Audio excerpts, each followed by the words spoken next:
কয়েকদিন ধরে ভালোই বৃষ্টি হয়েছে, আর বাজারে বেশ মাছেরও আমদানি।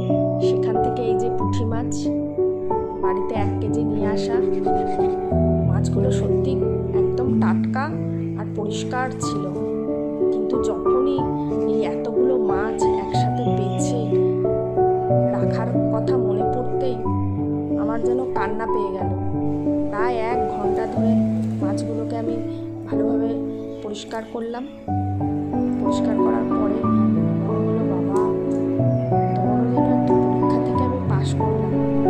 নেহাত তখন ঘরে কেউ ছিল না, তাই রাগটা তার উপরে যায়নি। নাহলে মনে মনে বেশ রাগ হচ্ছিল বটে।